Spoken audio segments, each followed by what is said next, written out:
Bismillahirrahmanirrahim. Assalamualaikum warahmatullahi wabarakatuh. Alhamdulillah wassalatu wassalamu ala Rasulillah wa ala alihi wa sahbihi wa man wala wa ba'du.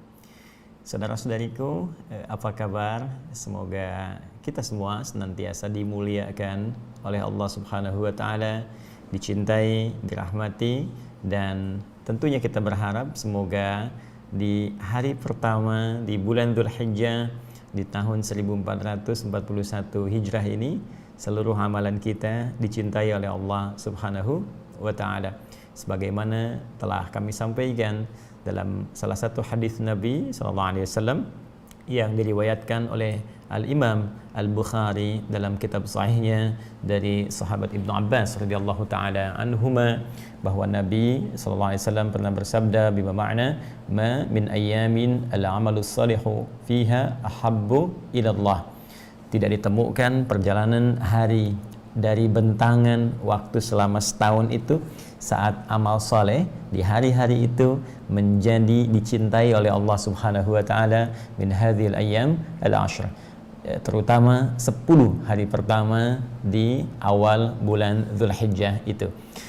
Karena itu di pertemuan yang lalu kita pernah saling mengingatkan saat kami menyampaikan untuk membuat program utama amal-amal kita menjadi soleh dan dicintai oleh Allah Subhanahu wa taala yang mungkin kita bisa turunkan sehingga itu menjadi lebih tertata, terukur, dan mudah kemudian untuk kita eksekusi dalam agenda harian kita. Akan lebih baik jika kita bahkan mulai di hari ini sudah memiliki menu amalan dimaksud. Ya, kita mulai pelan-pelan lah ya. Misalnya untuk hari ini kita maksimalkan untuk menu sholat dulu. Dikeluarkan ya, seperti kami sampaikan, yang malam porsi sholat sunnahnya ada apa saja.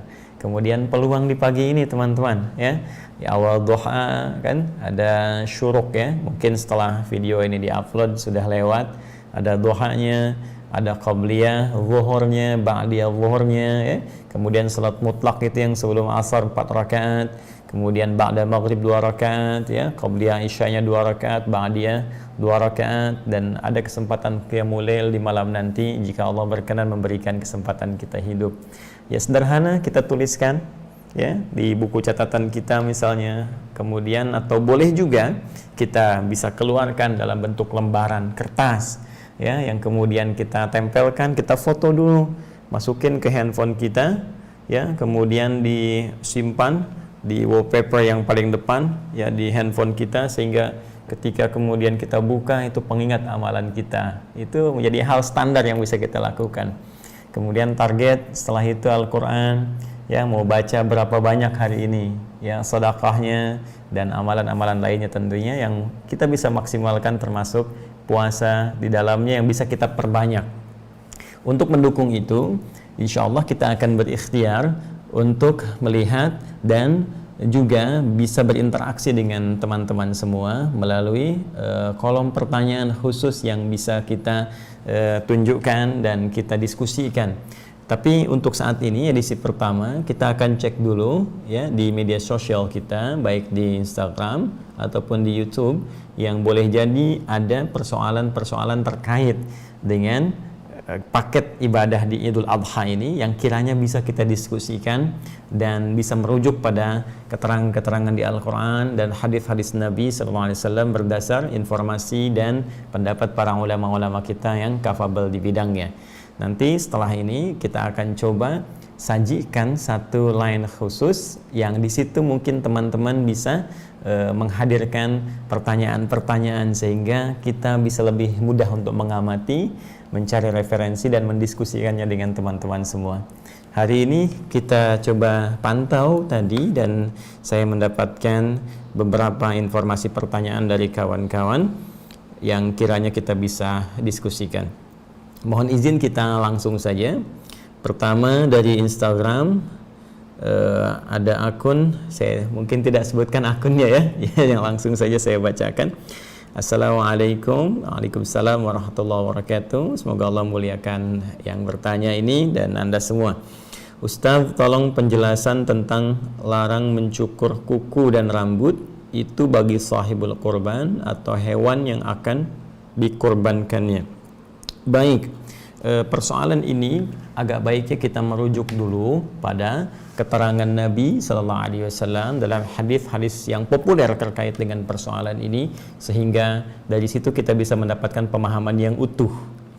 Ini di antara sebaran hadis terkait dengan pertanyaan dimaksud yang bisa ditemukan dalam kitab-kitab hadis yang kita sekarang bisa dapati dan mudah untuk dikaji. Ini ada di kitab Sahih Muslim, ya. Sahih Muslim di nomor hadis 1977. Kemudian rawinya itu sahabat Sa'id, ya, Ibnu Al-Musayyab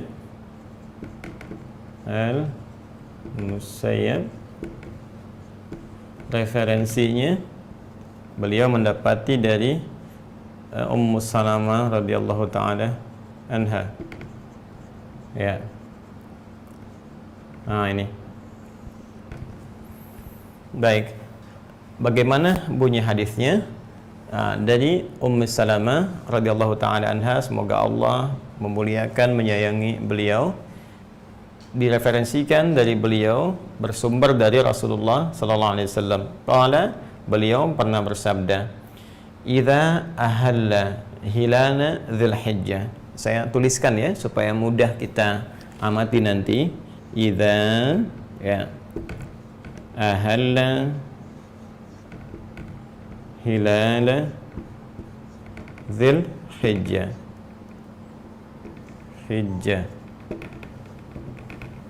wa arada, demikian redaksi hadisnya, wa arada ahadukum an yudahhiya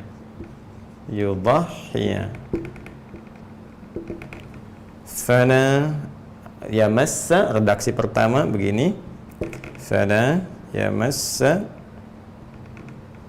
redaksi keduanya falyumsik,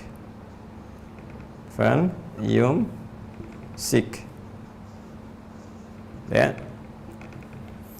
min sya'rihi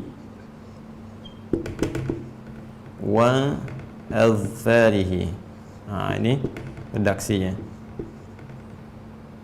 ya, rawahu Muslim.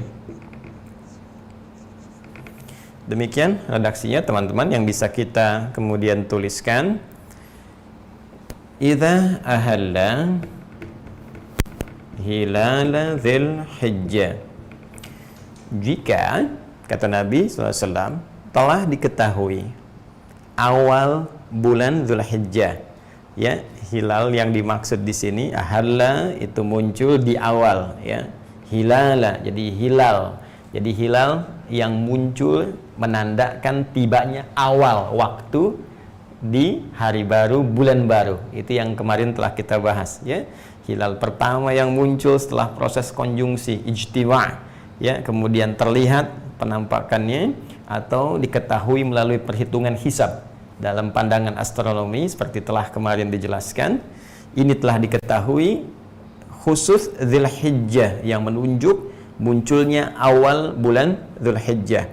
Diketahui tanggal 1 seperti kemarin telah dilakukan proses pengamatan hilal, perhitungan, dan telah diketahui, ya, besoknya ditetapkan 1 Dzulhijjah. Jatuhlah pada hari ini bersamaan dengan hari Rabu 22 Juli tahun 2020.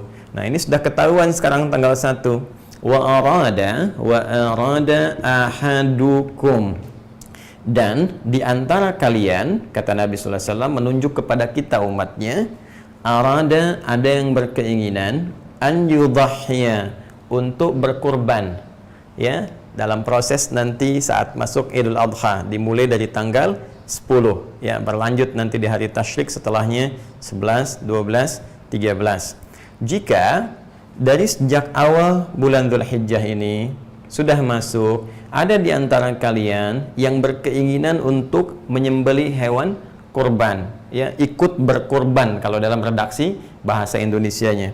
Fala yamassa, ini redaksi pertama, maka jangan sekali-kali menyentuh. Redaksi kedua, falyumsik, maka hendaklah ia menahan, ya, untuk tidak mengerjakan. Ini Ustadz kok ada 2 redaksi, bahkan bisa banyak redaksi, 3, 4, 5, 6, 7 dalam satu esensi yang sama. Itu informasinya disampaikan dengan diksi yang bisa berbeda walaupun substansinya sama. Kenapa? Karena hadis itu berbeda dengan Al-Quran. Al-Quran lafaz dan maknanya langsung dari Allah Subhanahu wa Ta'ala, dijaga oleh Allah dan tidak akan mengalami perubahan walau satu titik harokat pun. Jadi saat kita membacanya pasti akan sama dari sejak diturunkan sampai dengan sekarang. Dulu Iqra, sekarang tetap Iqra. Dulu Alam Nashrah, sekarang tetap Alam Nashrah. Yang di Al-Baqarah, yang di Ali Imran, Alif Lam Mim, sampai sekarang pun tetap Alif Lam Mim, ya, tidak tertukar menjadi Alam atau yang di Alam Nashrah menjadi Alif Lam Mim sampai sekarang. Ya, dan itu ada jaminan di Quran surah ke-15 ayat ke-9. Inna nahnu nazzalna dzikra wa inna lahu lahafizun. Sungguh kami yang telah menurunkan Al-Quran sebagai pengingat untuk mendekatkan diri kepada Allah, dan kami jamin kami sendiri, kata Allah. Jadi kalau ada redaksi kami, ingat ta'zimun nafsi, ta'zimus sya'ni, menunjuk keagungan Allah Subhanahu wa Ta'ala dan keistimewaan informasi yang akan disampaikan. Jadi kalau menerjemahkan lengkapnya begini, dan demi keagunganku dan kemuliaan Al-Quran yang diturunkan ini, akan dijaga Al-Quran ini sampai kapanpun sehingga tidak mengalami perubahan sedikit pun. Berbeda dengan hadis. Hadis maknanya disampaikan, diisyaratkan oleh Allah kepada Nabi Sallallahu Alaihi Wasallam. Kalimatnya sederhana ketika Allah berfirman di surah An-Najm itu, wa ma yantiqu 'anil hawa in huwa illa wahyu yuha. Nabi Sallallahu Alaihi Wasallam ketika memberikan arahan, pedoman hidup yang disampaikan, ditunjukkan oleh beliau, diucapkan di lisan mulianya, bukan bersumber dari nafsunya tapi bimbingan dari Allah Subhanahu wa Ta'ala. Nah, ada yang ketika maknanya diilhamkan, diwahyukan, disampaikan oleh Allah pada diri beliau untuk diutarakan, kemudian diksinya, ya, kalimatnya, pilihan katanya bersumber dari lisan beliau. Jadi maknanya dari Allah, lafadznya dari Nabi Sallallahu Alaihi Wasallam. Itulah hadis. Saya ulang, itulah hadis. Jelas ya? Jadi hadis kadang bisa berbentuk penjelasan dari Al-Quran yang kemudian lafaz dan maknanya langsung dari Allah. Contoh misalnya, ya, Allah memberikan perintah wa aqimus shalah, tunaikan salat. Maka bagaimana kemudian detailnya dijelaskan kepada kita? Maka Nabi memberikan penjelasan. Seperti di hadis Muslim nomor hadis 397 itu, ketika Nabi SAW memberikan penjelasan kepada sahabat Khalad bin Rafi' Az-Zuraiqi, kata beliau, disampaikan, pertama, jika kamu idza qumta ila shalah, ingin menunaikan salat dengan sempurna, maka pertama adalah asbighul wudu, sempurnakan wudu, thumma istaqbilul qiblah, menghadap ke arah kiblat. Nah, ini kalimat-kalimat Nabi ini disebut hadis karena lafadznya dari Nabi tapi petunjuknya dari Allah Subhanahu wa Ta'ala. Pun demikian dengan persoalan kurban, turun ayat misalnya Quran surah ke-22 ayat ke-34, walikulli ummatin ja'alna mansakan liyadhkuru ismallah ala ma razaqahum min bahimatil an'am. Dan di setiap umat kami berikan tata caranya untuk beribadah, ya. Di antara ibadah ini dengan berkurban yang tujuannya untuk mengingat seluruh karunia-karunia yang telah Allah anugerahkan kepada setiap hamba. Di antara karunia itu ada yang berupa binatang ternak yang bisa dikorbankan, dan dengan kurban itu bisa mengingat Allah Subhanahu wa Ta'ala. Teknisnya bagaimana? Ketika akan berkurban, kapan waktunya, seperti apa caranya, maka muncul di antaranya hadis ini. Cuma ingat, ketika Nabi Sallallahu Alaihi Wasallam menyampaikan hadis ini, kan belum tentu yang dengar itu satu orang, ya kan? Ada 2 orang, 3 orang, 4 orang, 5 orang. Saya sekarang menyampaikan informasi kepada Anda bahwa Ustadz Adi Hidayat mulai saat ini membuka satu line khusus untuk tanya jawab, ya, question and answer. Jadi Anda bisa bertanya, terus kita diskusikan, kami menyampaikan jawaban dari referensi-referensi tertentu. Nah, ketika saya sampaikan ini, saya katakan, tolong teman-teman share dengan yang lain ya. Baik, saya ingin tanyakan, dari sekian yang menyimak kata-kata saya tadi, bisakah Anda mengemas diksi yang sama seperti yang saya ungkapkan? Belum tentu kan? Karena zaman dulu, ya zaman Nabi, Anda bisa bayangkan, itu kan belum ada IG, ya, belum ada YouTube, belum ada Facebook, belum ada rekaman. Kalau sekarang Anda bisa ambil potongan videonya, Anda share. Seperti Anda dengar dari saya, Anda cukup kasih narasi sedikit, ini pesannya. Tapi kan zaman dulu tidak. Ya, sekarang saja yang bisa seseorang mengambil video misalnya menyampaikan, itu narasinya bisa berbeda satu dengan yang lain. Maka bagaimana di zaman Nabi ketika beberapa orang mendengar informasi, lantas setiap orang ini menyampaikan lagi pada yang lainnya. Ya, bisa dipastikan setiap orang akan membawa pesan yang sama, substansi yang serupa, tapi mungkin dengan diksi yang berbeda. Si fulan menyampaikan dengan cara A, si fulan cara B, tapi isinya sama. Itu yang menyebabkan kadang dalam satu persoalan hadis ada beberapa diksi yang tidak serupa, tapi pesannya sama. Ya, termasuk persoalan yang Anda tanyakan ini. Yang satu fala yamassa, yang satu falyumsik. Maka hendaklah ia tidak menyentuh atau hendaklah ia menahan diri untuk tidak mengerjakan. Apa yang dikerjakan di sini maksudnya? Min sya'rihi, untuk mencukur ya rambutnya, wa azfarihi, dan kuku-kuku yang melekat di jemarinya. Jadi tidak mencukur rambutnya. Ingat, rambut ini ya segala yang melekat tumbuh di badan kita. Awas, ingat ya, jadi bukan hanya di kepala, ya, di bagian tubuh tertentu ada rambut juga. Di ketiak misalnya ini ada rambut, bukan bulu ya. Ingat, kalau bulu pada hewan, ya, bulu ayam, gitu kan? Nah, bulu angsa, bulu unta, gitu kan? Nah, kalau kita rambut, ya, teman-teman sekalian, ingat ya, rambut. Kemudian dan tidak memotong kuku yang melekat di jemari-jemari kita. Nah, sekarang pertanyaannya, apakah ini yang dimaksud kepada hewannya atau manusianya sahibul korban? Orang, ya kan? Atau hewan?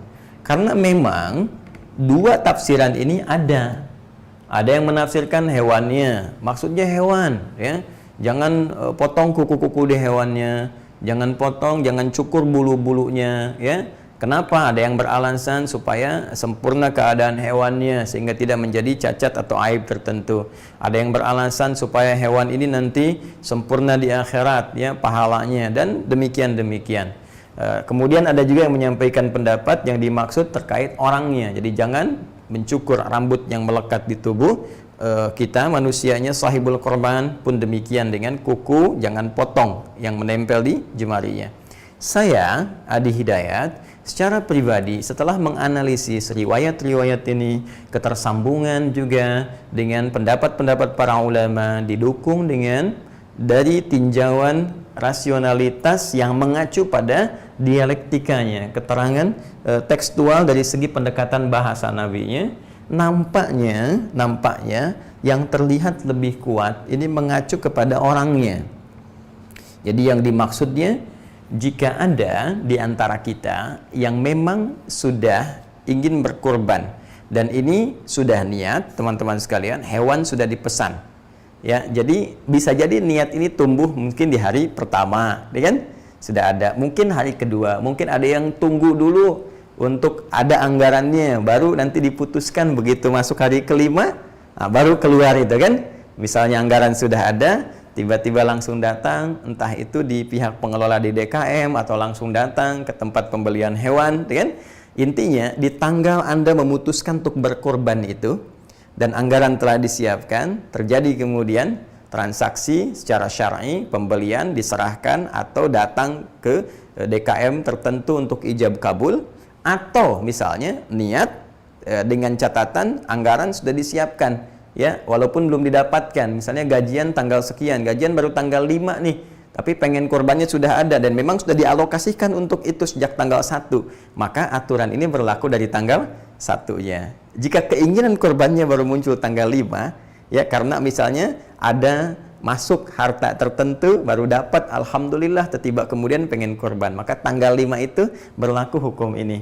Ya, tidak menyentuh dulu, jangan potong dulu seluruh kuku yang melekat di jemarinya kaki bawah sampai dengan di tangannya, dan juga rambut yang melekat di seluruh tubuhnya tidak dicukur terlebih dahulu sampai nanti hewan kurban yang tadi telah disiapkan disembelih. Nah, dari mana dasar penguatan pada pendapat ini? Pertama, teman-teman sekalian, ini kita melihat dulu dari asal riwayatnya. Kalau kita gali di hadis Muslim ini, di hadis Muslim kan biasanya satu persoalan tidak menyendiri. Jadi diterangkan dulu kaidah umumnya atau hukum umum, lalu dijelaskan. Makanya di kitab hadis Muslim tuh ada beberapa yang di bawahnya ada catatan bintang 1, bintang 2. Nah, itu kadang-kadang penjelasan dari satu hadis atau juga menjelaskan asbabul wurud. Ya, sebab-sebab kenapa hadis ini muncul.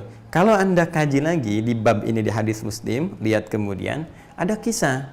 Ya, di antaranya kenapa nanti ini disampaikan dirujuk kepada orang pertama dari Sa'id ibnul Musayyab. Ada kasus beberapa orang sahabat itu sepeninggal Nabi Shallallahu Alaihi Wasallam, mereka saat akan mendekat ke tanggal 10 Dzulhijjah mulai bersih-bersih. Ya, bersih-bersih. Kalau kita di toilet umum lah gitu. Nah, ada yang mulai cukur-cukur. Ya, mulai cukur-cukur, bersih-bersih. Ada satu orang yang ingat ya tentang hadis ini yang disandarkan pada Sa'id ibnul Musayyab radhiyallahu taala anhu. Nah, saat itulah kemudian orang ini mengingatkan, ya saya kayaknya dengar deh, ya ada satu riwayat kita nggak boleh potong-potong dulu begini, nggak boleh cukur-cukur dulu, bersih-bersih begini, ya sampai nanti hewan kurbannya dipotong. Baik, maka untuk mengentaskan keraguan datanglah kemudian mengklarifikasi kepada Sa'id ibnul Musayyab radhiyallahu taala anhu. Di klarifikasi ini disampaikan, tadi ada peristiwa begini, ini hendak mendekat kepada Idul Adha, ada teman-teman berkorban tapi sudah bersih-bersih. Maka disampaikanlah oleh beliau hadis yang tadi, lalu diberi komentar, hadzal hadis qad nusiya wa turika. Hadis ini banyak yang telah melupakan. Ini kayaknya hadis ini banyak orang lupa. Kan kalau sudah lupa suka nggak ingat kan? Nah, jadi banyak yang tidak ingat tentang hadis ini sehingga amalnya ditinggalkan. Karena lupa, tertinggallah amalan itu. Nah, ini kisahnya. Jadi ternyata dari keterangan ini bukan menunjuk kepada hewan, tapi menunjuk kepada orang. Karena peristiwa tadi dikomentari oleh Sa'id ibnul Musayyab tentang hadis ini. Ini loh ada referensi kata beliau dari Nabi, keterangannya didapatkan dari Ummu Salamah radhiyallahu taala anha. Lalu kemudian diterangkan maknanya. Cuma banyak orang yang sudah tidak mengetahui tentang keutamaan amalan ini karena tidak ingat hadisnya. Jelas? Satu.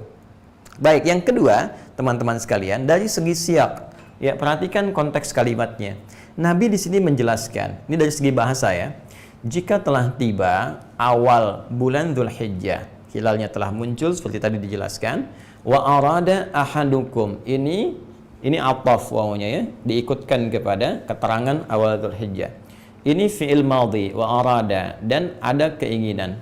Mana fa'ilnya, subjeknya? Ini ahad. Ya. Seorang di antara kalian. Baik ya, ahadukum mudhaf ilaih, karena itu tanwinnya hilang. Ini fa'ilnya, ini subjek, ini kata kerjanya, predikatnya, fi'il madhi, perhatikan di infinitif. Ini subjeknya. Dan seorang di antara kalian, satu orang di antara kalian. Ya, biasa ini sifatnya umum. Bila ada satu di antara kalian, artinya kan menunjuk kepada setiap person, siapa saja bisa melakukan, gitu ya. Baik, an yudhhiya, ingin berkurban, ingin menyembelih hewan. Jadi ada seseorang saat akan masuk awal Dzulhijjah memang berniat untuk kurban. Ini menunjuk ke orang. Perhatikan baik-baik. Nabi di sini tidak berbicara tentang hewannya. Nabi berbicara tentang orangnya. Ingat ya. Kemudian fala yamassa falyumsik. Ini konsisten. Kata gantinya kembali, maka hendaklah ia tidak memotong. Ini dhamir itu kata ganti ya. Kata gantinya kembali kemana? Mustahil ke hewan, karena hewan di sini tidak disebutkan. Jelas? Ya, kata ganti kembali kepada orang. Fala yamassa, maka hendaklah ia, seorang ini nih, yang ini, ke fa'il ahad. Jadi kalau kita belajar di ilmu nahwu, kita akan ketahui ya bahwa di sini ada fa'ilnya mana? Dhamir mustatir takdiruhu huwa ya'udu ila ini ahad. Ya, kata gantinya huwa, ini huwa ya kan? Wa huma, hum, hiya, huma, huna, hunna, anta, antuma, antum, anti, antuma, antunna, ana, nahnu. Ini huwa, dia. Kembali ke sini. Ya.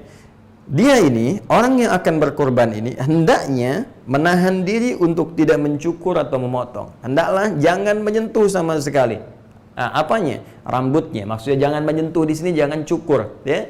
Terus jangan potong rambutnya. Tuh konsisten kata gantinya. Ya, min sya'rihi, hi, ini ke huwa. Ya.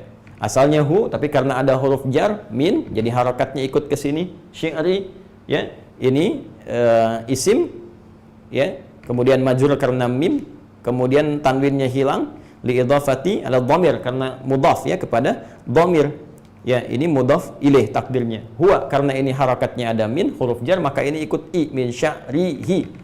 Ya, min ila an ala fi rubba ba kaf lam. Kalau ada huruf ini sebelumnya maka harakat setelahnya standarnya menggunakan kasrah. Jadi ini konsisten kembali ke huwa ke sini. Ya, ke sini. Kemudian adzarihi kuku-kukunya sama, hu-nya juga huwa-nya ke sini lagi. Jadi tidak ada yang menunjuk hewan di sini. Karena itu kita bisa simpulkan bahwa keterangan dari satu asbabul wurud, sebab-sebab munculnya hadis ini salah satunya menerangkan tentang kejadian orang. Konteks pembicaraan yang disampaikan Nabi pun di hadis ini merujuk kepada orang, tidak ditemukan hewan. Jelas? Dua. Yang ketiga, teman-teman sekalian, kita ambil secara logika, rasionalitas. Mohon izin, apa faidahnya potong kuku hewan? Baik, rasanya kok sulit ditemukan dalam karakter kebiasaan. Kalau manusia itu terbiasa potong kuku.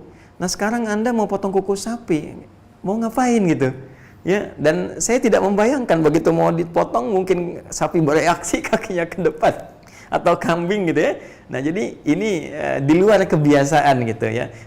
Ini mohon izin, ini kan diskusi ilmiah gitu ya. Jadi kita bisa melihat apa yang kira-kira argumentasinya bisa menguatkan dan meyakinkan kita bahwa ini yang dimaksudkan oleh nas. Jadi secara rasional yang menunjuk kepada karakteristik potong kuku dan cukur rambut itu kan lebih ke manusia.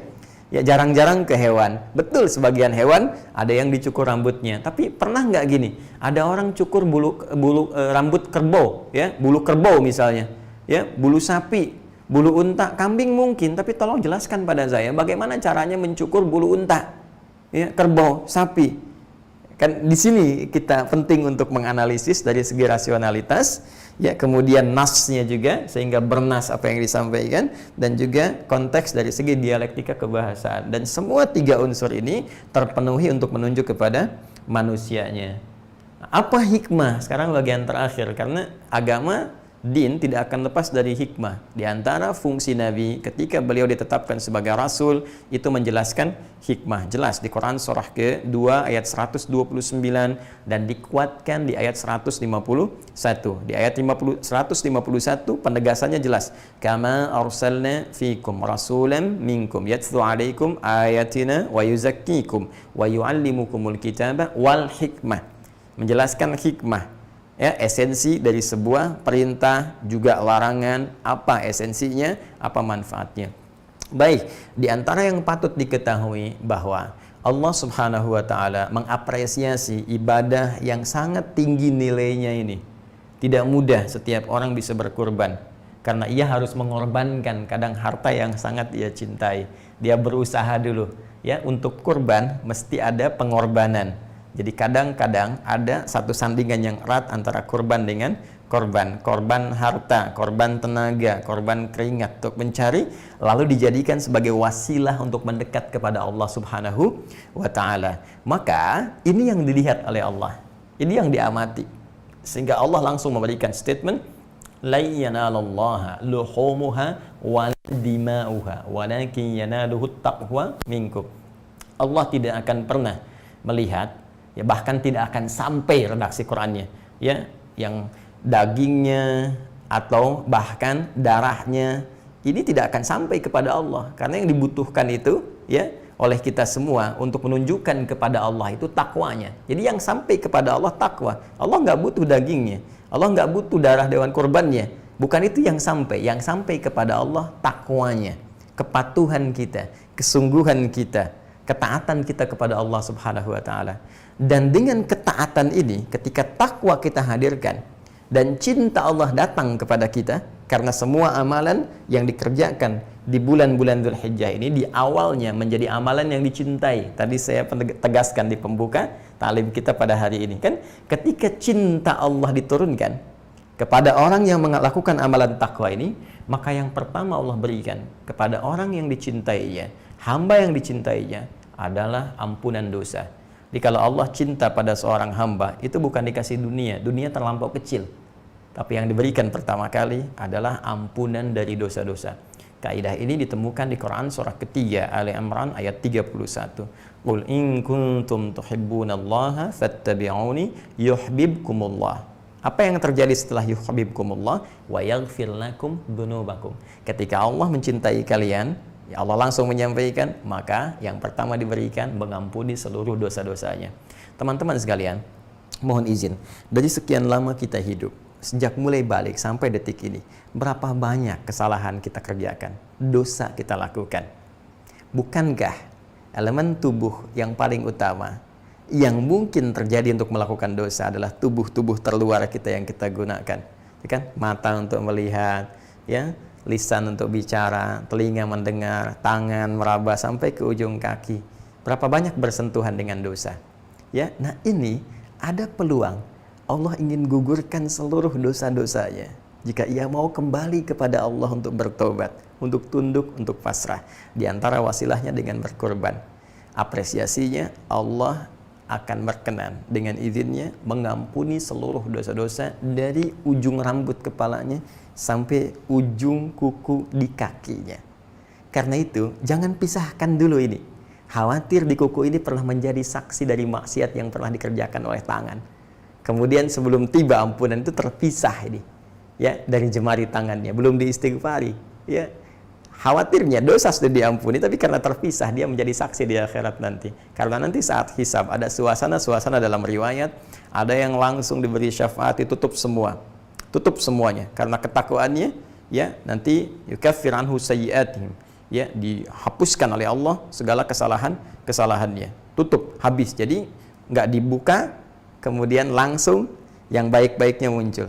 Ada yang kedua, hisabnya dibuka, ditunjukkan, disaksikan salah, cuma diampuni. Dengan rahmat Allah, diampuni dia. Dan yang ketiga, ditampakkan semuanya, dihisab dia di situ karena belum sempat bertobat, kemudian dihisab dan ditutup dengan amal solehnya. Jika mampu menutup, soleh, baik dia muaranya. Jika tak mampu tertutup, ada bencana yang mungkin akan terjadi. Nah, Allah berkenan melalui petunjuk nabinya, jangan pisahkan dulu, sehingga ini kita bisa tangisi, bisa kita istighfari dosa-dosa yang pernah dikerjakan, yang terasa di kulit-kulit kita, yang meresap di rambut-rambut, yang disaksikan kadang-kadang oleh rambut di atas kepala kita sampai ujung kaki, oleh kuku-kuku kita. Tangisi itu, taubati kepada Allah, dan saat hewan itu disembelih, disitulah letak ampunan Allah akan diberikan. Baru kita potong seluruhnya dalam keadaan semua telah baik. Kurang lebih itu hikmahnya. Panjang ya penjelasannya. Satu pertanyaan. Ya begitulah kalau kita coba untuk belajar. Saya bisa mengatakan begini dari awal, mungkin hanya butuh 1-2 menit saja. Dah yang dimaksud orangnya, hadisnya ini orang. Tapi kan mungkin perasaan dan pemahaman Anda tidak seperti kita telah belajar tadi. Ya, jadi mohon izin, nanti insya Allah teman-teman kalau ingin singkat, ada beberapa ustadz-ustadz yang kajiannya menyampaikan secara singkat, jadi mudah dan sederhana untuk diambil. Tapi kalau ingin sedikit mendalami, mungkin tawaran yang kami sampaikan dengan paparan yang kita coba utarakan bisa memberikan alternatif, dan semua ada nilai kebaikannya insya Allah. Paham ya? Wallahu ta'ala a'lam bissawab. Baik, jadi kita teruskan kembali, tapi tetap saling menghargai ya, ingat ya. Jadi kalau ada yang berpendapat hewannya, ya tidak ada masalah, itu kita hargai, kita hormati. Jadi jangan sampai karena perbedaan pendapat saling berselisih. Bismillah. Doain saya ya saudara-saudariku dimanapun kalian berada. Saya dijadwalkan operasi usus buntu besok jam 10. Maksudnya hari ini ya, karena kita lihat nih 13 jam yang lalu. Mudah-mudahan Allah angkat penyakit ini sehingga kembali bisa beraktivitas seperti biasa. Amin. Semoga Allah berikan kemudahan dalam tindakan yang akan berlangsung. Semoga Allah anugerahkan kesembuhan kepada saudari kita yang bertanya ini, FR, dan semoga dengan kesembuhan itu Allah tanamkan kepada jiwa saudara kita ini petunjuk terbaik untuk semakin lebih dekat dengan Allah dan merasakan manisnya di balik ujian. Ya, karena semua apa yang Allah ujikan itu tentunya ada nilai-nilai kebaikan. Nabi SAW pernah bersabda, Innallaha idza ahabba abdan ibtala. Sungguh Allah itu kalau tengah cinta kepada seorang hamba akan memberikan ujian kepadanya. Nah, jadi tadi redaksi yang tadi mengampuni dosa, yang ini ngasih ujian. Ya, kenapa? Karena gini, ya, cara berpikirnya. Orang itu kan kalau diuji, itu cenderung ingin cari solusi kan? Ya, kalau sedang punya masalah, ingin cari solusi kan? Dan fitrah kita, spiritual kita. Jadi ada fitrah, elemen tubuh manusia itu dibagi 3. Ya, fitrah akal, ya, fitrah fisik tubuh, dan fitrah roh, spiritual. Ini inti hidupnya. Fitrah akal, ya, kalau nggak tahu, pengen cari tahu. Kan itu belajar. Karena itu Anda kalau dapat informasi, terus pengen cari tahu. Ya, nah itu fitrahnya akal demikian. Ya. Fitrah tubuh, kalau butuh sesuatu, dituntut, ya, lapar, langsung cari makan. Ya, apapun yang terjadi pengen makan karena lapar, haus pengen minum, itu fitrah. Sama roh juga begitu. Roh. Ya, fitrahnya kalau sedang ada persoalan, sedang kegelisahan, dia akan mencari ketenangan. Ya, dan roh itu kan sumber ketenangan ada di roh, ya, tempatnya di hati. Karena itu, karena dari hati sumbernya menjadi perasaan, rasa. Rasa itu kan gelisah, tenang, ya, dan sejenis-sejenisnya atau ragam-ragamnya. Nah, masalah itu kan cenderung menghadirkan kegelisahan kan? Orang punya masalah pasti gelisah. Lawan dari gelisah itu tenang. Ya, jadi sebetulnya masalah ini sebuah katalis yang bisa, kalau dalam perspektif berbeda ya, cara pandang berbeda, masalah itu adalah sebuah katalis. Ya, yang bisa dengan ini mendatangkan ketenangan secara cepat. Jadi kalau nggak ada masalah, bagaimana ketenangan itu bisa muncul? Karena itu cara memahami masalah itu begini, jangan dilihat problemnya. Lihat ini sebagai wasilah perantara untuk bisa mendatangkan ketenangan. Sebab kalau nggak ada masalah, kegelisahan nggak ada. Kalau gelisah nggak ada, nggak bisa mencari ketenangan. Persis seperti bersih nggak akan ditemukan kalau nggak nampak kotornya. Kan mustahil nyuci kalau kotorannya nggak ada. Jelas kan? Dari sini, ketika Allah memberikan ujian berupa persoalan, sebetulnya jangan dilihat kepada ujiannya, tapi lihat responnya, reaksinya terhadap persoalan yang muncul ini. Bukankah dengan persoalan itu Anda semakin menunjukkan doa? Belum apa-apa sudah berdoa, ya Allah tolong mudahkan. Tuh, disebutkan Allah. Tiba-tiba kalau semakin naik nih, ya, katalisnya semakin naik nih, katalisatornya naik masalahnya. Bukankah ditopang dengan amalan? Ya, selain hanya dengan lisan bentuk doa itu, jadi amalan fisik. Tiba-tiba tahajud kan? Baca Quran, ayo, siapa yang saat sedang punya masalah terus malamnya tahajud sambil nangis, ya? Siapa yang tiba-tiba rajin puasa, mendadak soleh, ya? Terus siapa yang tiba-tiba baca Quran? Tapi ya ini jalan. Dan dari satu kebiasaan itu, ya baru tahajud, kemudian baca Quran, boleh jadi ini menjadi sebuah kebiasaan yang terus berlangsung dan dipertahankan. Dan ini yang menghadirkan cinta Allah Subhanahu wa Ta'ala. Di antara ujian yang biasanya menjadikan kita cepat mendekat kepada Allah itu ujian sakit. Karena itu dalam sakit ada ampunan. Ya, betapa banyak orang sakit menyebut nama Allah, terus mendekat, berdoa. Karena itu ampunan diturunkan. Jadi kalau ada orang sampai sakit belum mampu minta ampun kepada Allah, itu perlu dicek itu sehat nggak rohnya. Karena yang sehat itu mesti 3, bukan cuma fisik. Mungkin fisik sehat, akal sehat, roh tidak sehat. Ini masalah. Ya, pasti masalah. Demikian bisa rohnya sehat, kemudian fisik sehat, akal nggak sehat juga bermasalah. Tapi masalah roh ini itu yang paling urgent karena akan berpengaruh kepada kecerdasan akal plus juga kecerdasan fisik dan mental. Ya, karena itu kita mendoakan saudara kita dan doa bisa saling menguatkan satu dengan yang lainnya. Demikian kepada saudara-saudara kita yang lain yang tengah diuji pula. Bismillah, kita lanjutkan. Baik. Mohon nasihatnya Ustaz, bagaimana caranya agar tetap tidak ketinggalan amal soleh di awal bulan Dzulhijjah ini karena kondisi lagi haid. Bagi para akhwat ya, para akhwat, begini, segala yang Allah tetapkan berupa fitrah dalam kehidupan itu mesti disyukuri. Di antara fitrah yang melekat dalam kehidupan Tadi ada yang terkait dengan fisik, akal, dan roh. Nah, fisik ini istimewa. Ya, karena fisik ini menjadi sebuah tampilan yang menampilkan ragam perbedaan. Ya, di antara yang paling mencolok adalah perbedaan antara laki-laki dan perempuan. Baik dari segi tampilan fisiknya yang nanti melahirkan karakteristik dan juga hal-hal kimiawi ya yang tidak sama antara laki-laki dan perempuan untuk membedakan kedua insan ini walaupun dengan kesamaan dari sisi kemanusiaannya. Sama-sama manusianya, sama-sama kadar kemuliaannya di hadapan Allah Subhanahu wa taala, namun punya perbedaan dari tampilan fisiknya sebagai maslahat dan fitrah kemudahan untuk beraktivitas demi mencari bekal. Baik, salah satu yang diberikan kepada perempuan dan menjadi khas yang tidak dimiliki laki-laki. Jadi nanti ada yang milik laki-laki, perempuan tidak. Ada yang sebaliknya, milik perempuan, laki-laki tidak. Yang jadi milik perempuan, laki-laki tidak, diantaranya adalah ada satu siklus haid. Ya, dan ini sangat bermanfaat untuk perempuan karena nanti sel-sel telur ya dari ovum yang tidak dibuahi ini ya ini kan nanti menjadi darah kotor yang mesti keluar. Kalau bertahan dalam fisik manusia, dalam fisik perempuan itu bisa membawa penyakit ya. Yang belum keluar aja kan sudah terasa itu ya, terasa gelisah, terus nggak enak, emosi nggak stabil. Nah, itu belum keluar aja sudah begitu ya, karena itu harus keluar. Begitu dia keluar nanti stabil lagi. Nah, itulah fitrahnya, itulah keindahannya.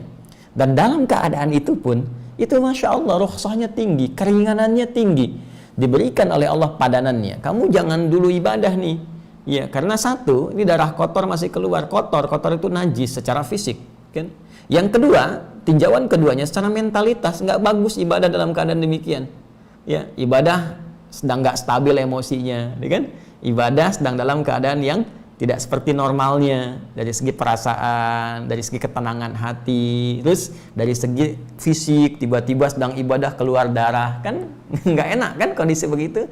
Makanya dikasih rukhsah, kasih keringanan supaya nanti ibadah yang ditunaikan sempurna sampai selesai masa haid itu.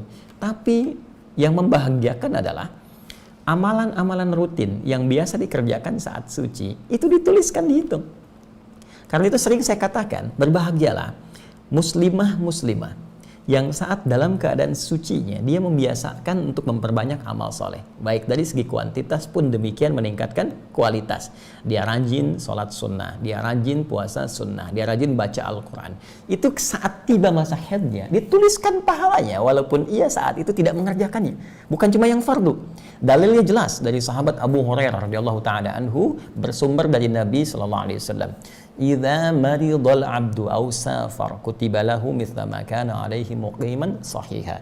Jika seorang hamba tengah sakit atau semisal seperti orang sakit ya kondisinya, atau bahkan dalam keadaan safar yang menjadikan dia sulit mengerjakan rutinitas amalnya seperti yang sebelumnya dalam keadaan sehat atau mukim, maka walaupun tidak mengerjakannya tetap dituliskan pahalanya sempurna seperti saat ia mengerjakannya.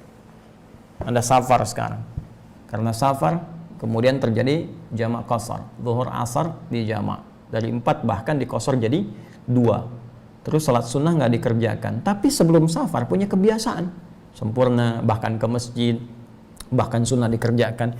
Itu saat Anda kosor pun dituliskan pahala salat sunnahnya, dituliskan pahala sempurnanya, dituliskan kalaupun nggak di masjid pahala di masjidnya karena kebiasaannya. Pun demikian orang sakit dan orang yang diasumsikan seperti sakit, seperti orang yang haid tadi ya. Nah, itu masuk dalam kategori ini. Jadi kalau perempuan-perempuan dalam keadaan suci banyak ibadah, saat haidnya dituliskan pahalanya. Nah, demikian kalau di awal Dzulhijjah ini ada yang tiba masa haidnya sehingga tidak bisa mengerjakan amalan-amalan pokok seperti sholat misalnya, kan? Kemudian untuk baca Al-Quran ya dalam pendapat yang rajih. Kemudian juga amalan-amalan yang sifatnya tak mungkin dilakukan secara khusus seperti puasa misalnya karena ikut dia. Ada ikhtilaf di puasa tapi saya menguatkan pendapat yang tidak puasa ya saat dalam kondisi haid ini. Jadi dia tidak puasa, tidak sholat, tidak baca Al-Quran. Nah, peluang ini bisa dimanfaatkan untuk mengerjakan amalan lain. Kan tidak terhalang untuk berzikir, ya, mengingat Allah dengan istighfar, minta ampun sama Allah, belajar dari tafsir, belajar tajwid, ya kan? Yang diniatkan untuk pelajarannya, belajar baca hadis, belajar sirah, ya pahala yang tadi udah dapat tambah dengan yang ini, ya, dan tidak menghalangi untuk meniatkan kurban, beli hewan kurban untuk diniatkan kalau memang ada peluang untuk itu. Wallahu taala alam bissawab. Coba kita lihat yang terakhir, apakah masih ada? Assalamualaikum warahmatullahi wabarakatuh. Maaf Ustaz, saya maafkan. Bagaimana jika rambut rontok? Apakah harus dikumpulkan sampai 10 Dzulhijjah? Tidak, saudariku, ya. Ini yang tanya perempuan, tidak, ya. Jadi tidak perlu dikumpulkan sampai tanggal 10.